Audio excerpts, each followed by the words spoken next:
আচ্ছা সবাই তাকাও একটু যে আমরা ইতিমধ্যে অ্যাফার্মেটিভ টু নেগেটিভের ক্লাসটি করছিলাম, কয়েকটি নিয়ম পদ্ধতি আমরা শিখেছি। তো আজকে অ্যাফার্মেটিভ টু নেগেটিভ আমরা শিখাবো।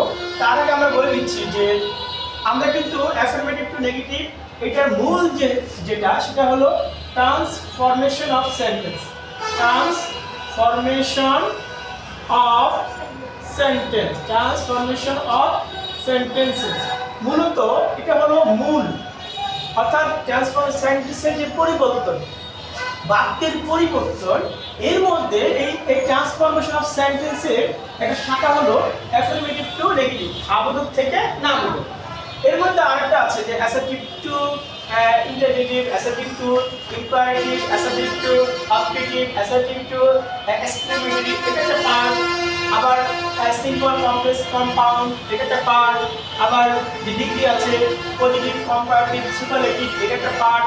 এরকম কয়েকটি পার্ট মিলে মূলত ট্রান্সফরমেশন সেন্টেন্সটা গঠিত। মূলত এই কয়েকটা পার্ট মিলে তোমার পরীক্ষায় নাম্বারটা আসে।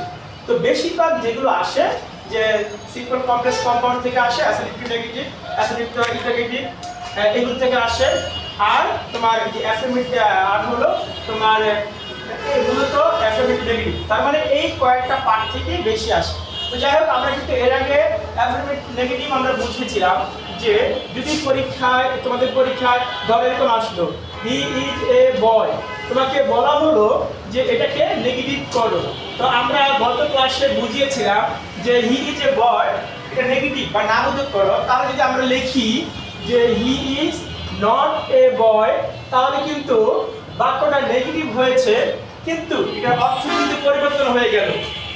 সে হলো একজন বালক। আমি যদি লিখি হি ইজ নট এ বয়, তাহলে কি হলো, সে বালক না। তার মানে বাক্যটা নেগেটিভ হয়েছে, আবার তার সাথে সাথে অর্থটাও পরিবর্তন হয়ে গেছে, ঠিক না? কিন্তু আমাদের খেয়াল রাখতে হবে যেহেতু